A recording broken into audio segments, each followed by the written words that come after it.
Welcome back to the morning show here on Arise News. It's now time to take a look at news stories making headlines around the globe.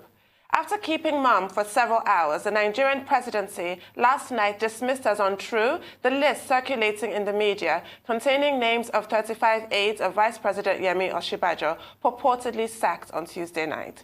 In a tweet last night, Senior Special Assistant to the Vice President, Lula said the list was false. There had been unconfirmed reports of the sack of some aides of the Vice President. The report had said the President, who is currently on a 2-week private visit to London, had allegedly ordered the sack without any official statement, but Akonde said the list should be ignored. He also reacted to the attack of Vanguard's photojournalist in the presidential villa, Mr. Abayomi Adeshida, by security aides of the Vice President, saying issues bordering on the attack had been resolved.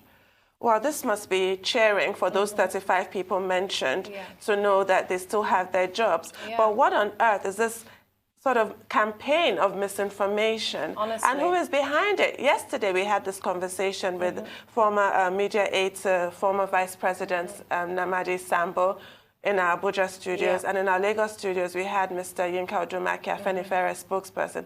We discussed this at length. I cited some kind of enemy action. I've been reading about KGB.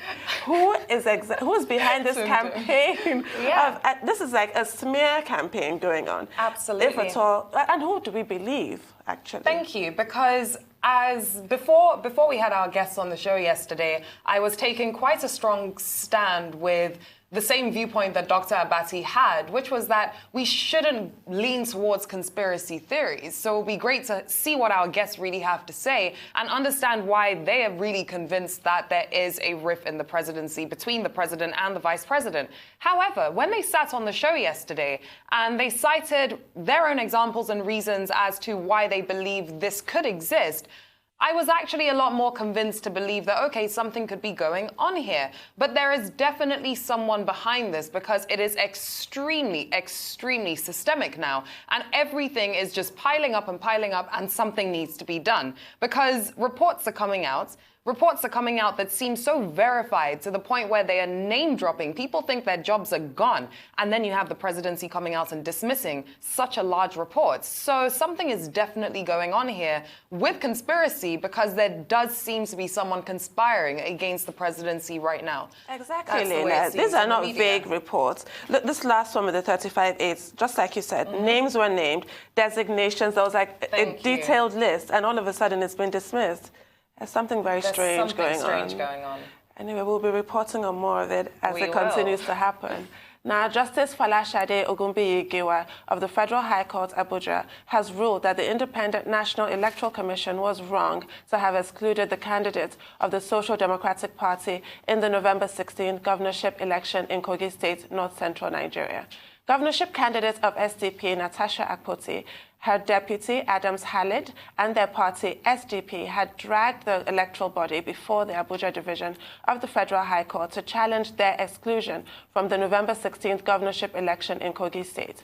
The commission had, in a letter through its chairman, Professor Mahmood Yakubu, written the SDP to inform the party that it has no lawful candidate in the forthcoming governorship poll in Kogi State.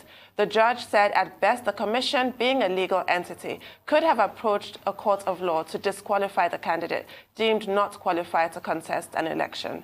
So that's a slap on the wrist for INEC there. The court has put INEC firmly in their place. They are not a court of competent jurisdiction, and they have no powers to disqualify any candidate. The Electoral Act is clear, as is the third schedule of the Constitution. I believe it's paragraph 15, I believe, of the third schedule of the Constitution. INEC's powers are clearly delineated. They had no right to do this. Ostensibly, the issue was because Natasha Akpoti, the governorship candidate of SDP, had nominated her deputy governor, a man called Mohammed Yakubu, and he had not attained the age of 35, as is required by law. And she then tried to replace him with Adams Khalid, and that replacement was rejected. INEC has now been told they had no right to reject her replacement. As long as it came in within the stipulated time period, which it did, why did they just not allow her to replace her deputy? You said one has not attained the required age, fine. So this, for me, is actually quite alarming. We saw what happened with Natasha Akpoti of SDP when she tried to contest in the Senate race, and she made, she made several allegations which were rather alarming about the way she was being treated, the way she was being harassed.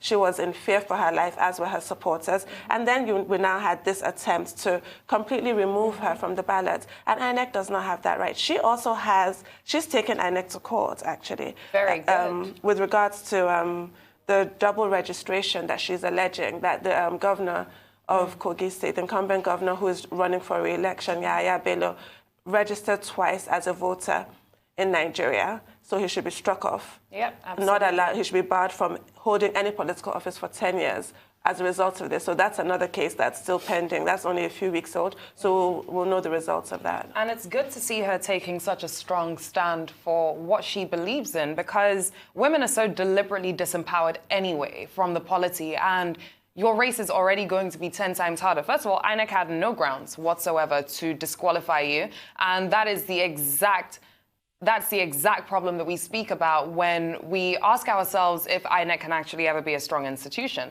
Like, we had an INEC representative on the show the other day, and every single time INEC representatives come on this show, they are always so positive about the way they're growing and the way they're progressing as an institution. Meanwhile, back at the ranch, the honest truth is they still are problematic in certain areas, and they still go about things in the wrong way, such as this case. And I'm glad that the court has put them in their place. I truly am glad. And it's just it casts a negative sort of light on the forthcoming elections. Exactly. INEC, the laws are quite clear. It's written in black and white. It's as if INEC is being used as an instrument against political opponents, and it's wrong. It's completely wrong. That is very wrong, because they're supposed to be an independent institution, as we always stress, and their lack of independence means that the electoral system in Nigeria is always going to be flawed. And until they have their independence and they actually operate as an electoral body that the country needs, we're going to continue to have these situations occurring, no matter how positive they try and come on the show and sound. Yes. And that's the honest truth.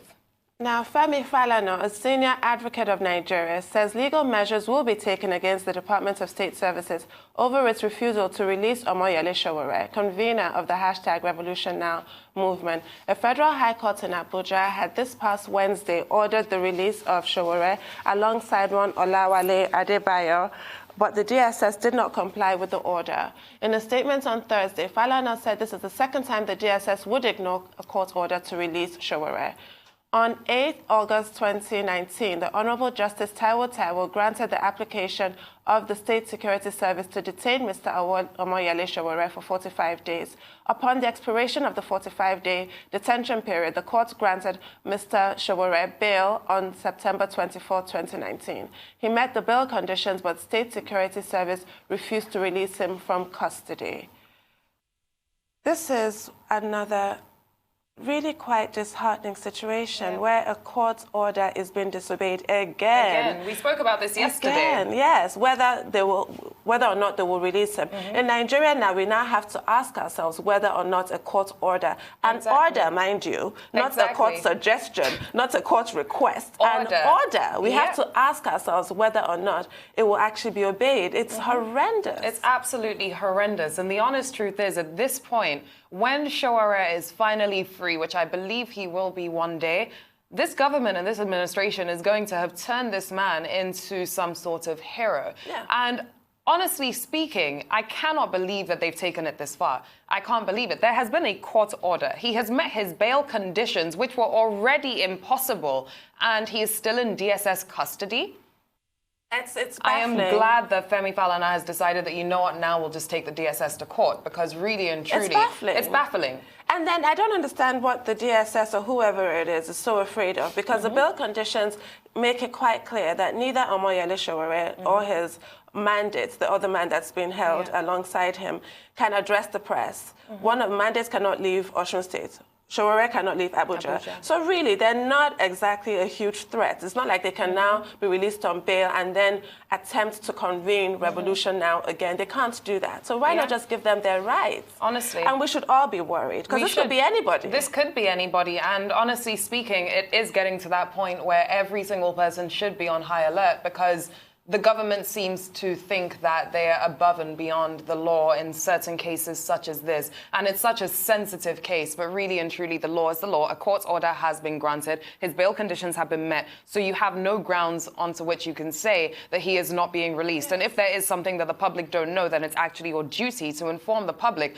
unless you believe that it's some sort of security threat, which I don't believe it is. But a judge has ruled. This is the bottom line. And this is the second time. And you know, there's always been sort of claims, oh, we did not receive, we were not served any court judgments, any court order, but this time they were. Yep. So that excuse cannot even be used. Exactly. And yeah, here we are, he has not been released. It's really very worrying. It is.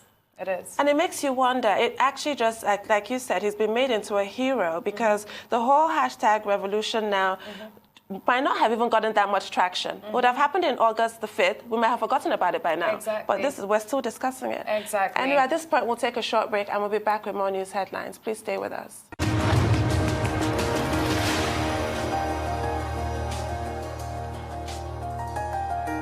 Welcome back to the morning show here on Arise News. We continue with the news headlines. A judge has ordered U.S. President Donald Trump to pay $2 million to a group of charities as a fine for misusing his own charitable foundation to further his political and business interests. New York State Judge Salian Scarpula imposed the penalty in connection with a lawsuit brought against Trump by the New York Attorney General's office of assets, among other ruled that Trump improperly allowed his presidential campaign staff to work with the foundation in holding a fundraiser for veterans charities in the run-up to the 2016 Iowa caucuses. Let's take a look. Because there already was a stipulation settling and winding up and liquidating the Donald Trump Foundation.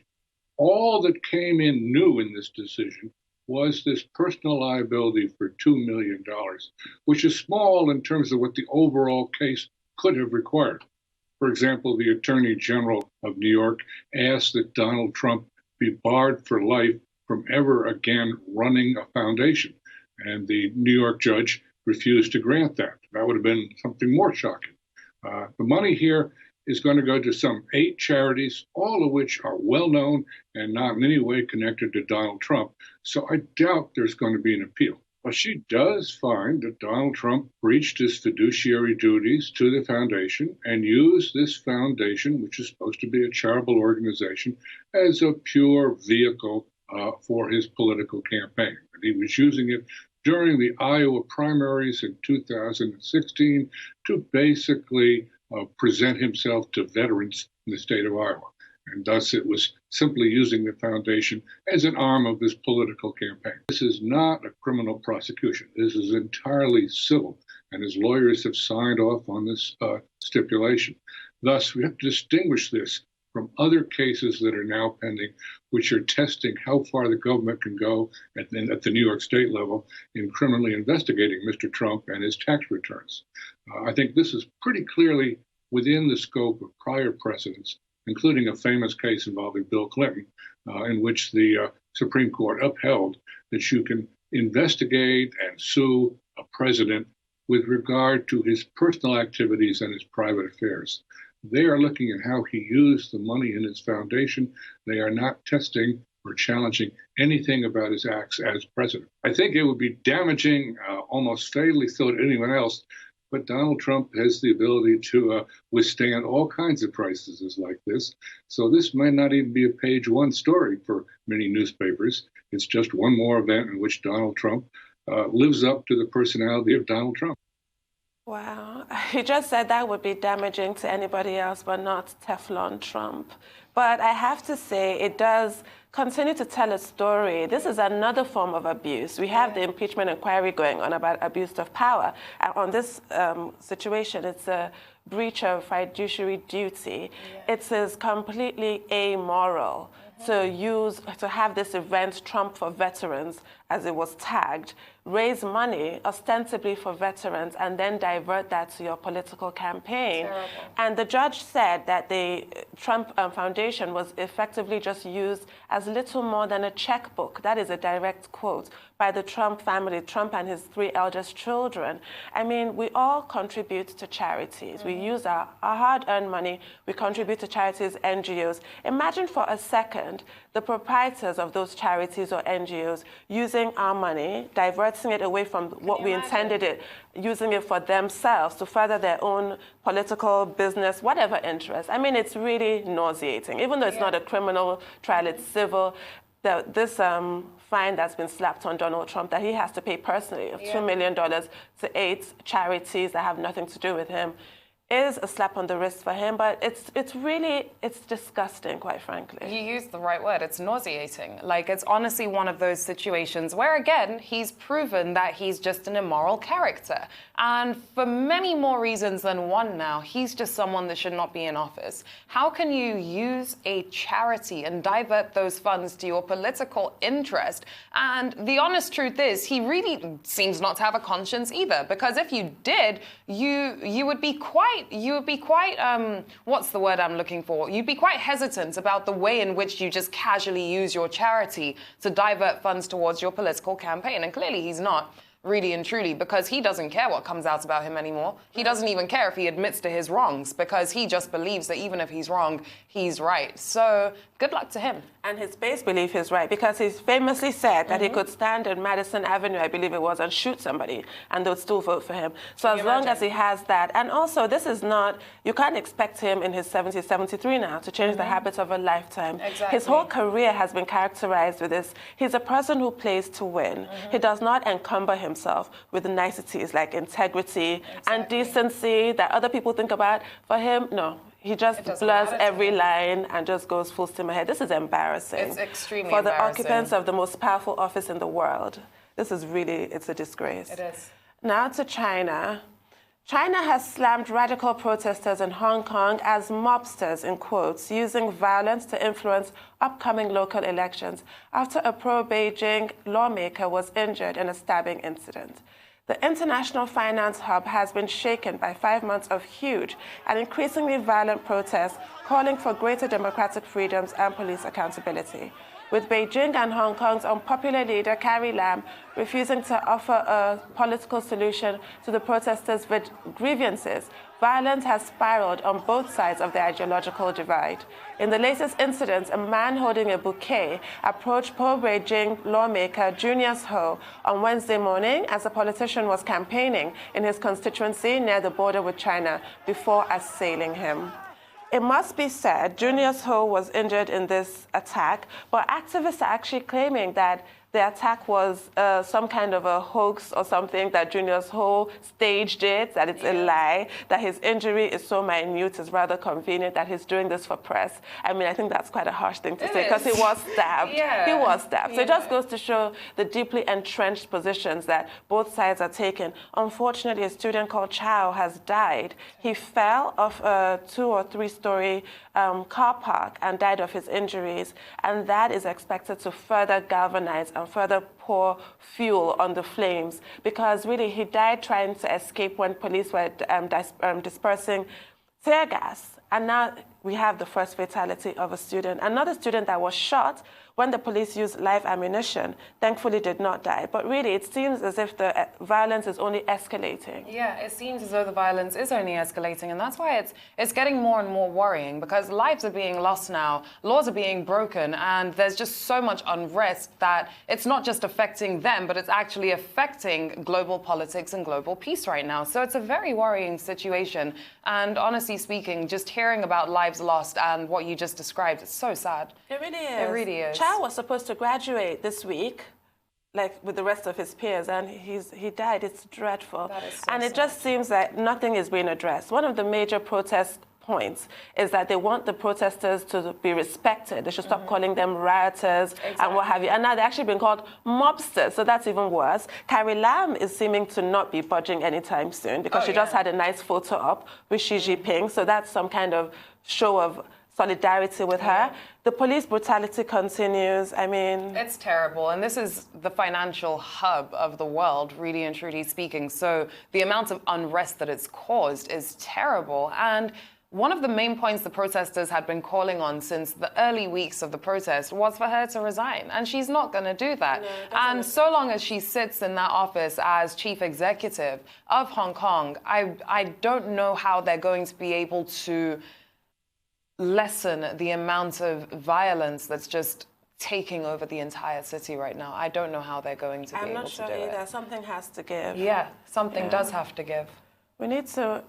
Can I see the next story?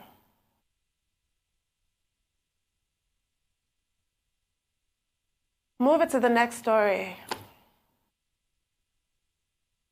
Now to Brazil, where the Supreme Court has voted to overturn a ruling requiring convicted criminals to go to jail after losing their first appeal, paving the way for leftist icon Luiz Ignacio Lula da Silva to be freed.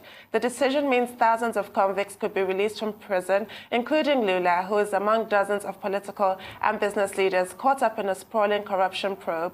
They would remain free until they had exhausted their rights to appeal their conviction, a process critics say could take years in cases involving people with deep pockets. Lula's lawyer said they would seek the immediate release of the former president after speaking to him later this morning. Well, this was a narrow decision by the Supreme Court, a 6-5 decision. A lot of people are quite upset about it. On the face of it, it looks like a positive thing. People should not be jailed until their legal process has been completely exhausted. So you shouldn't just be jailed in the interim. But on the other hand, it looks like a sort of a backdoor ploy to release Lula and dozens of other conspirators like himself that were implicated in that Operation Car Wash, which is the biggest political scandal in Brazil's history. $5 billion political and corporate racketeering involving Petrobras, which is their national oil company. So it looks like they're trying to just get away with murder. Do you think that could be the case? Do you think that that's a likely... I'm not sure. It looks like... Because it does look that way. It could be equity and fair play.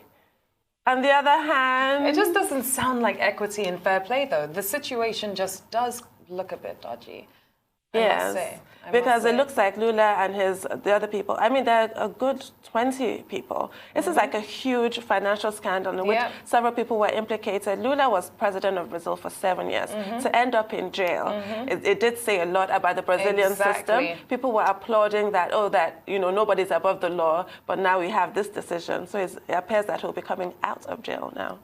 Well, but for the meantime, he might still end up being convicted. But right now, there are raised eyebrows. There are raised eyebrows, to be honest with you. I don't know how this situation is going to end up, but this was one of the biggest scandals in modern-day history. Well, not even modern-day history, to be honest with you. It was one of the biggest scandals that I think... in their history, $5 billion. Yeah, so it's a situation that the whole world has their eyes on. So we'll wait and see what happens. I mean, his own personal exposure or his own implication is more to do with money laundering. He's more of the tamer end of the spectrum. There are others with far more serious charges. But because he was president for 7 years, all eyes are really on him. Exactly. And he's more like a scapegoat in the whole situation. Yeah, he has been a scapegoat from the beginning. Rightly so, though, because he's the president. Yeah. He was president, honestly. So, shall we? No, we still have. That's all that we have on the news headlines.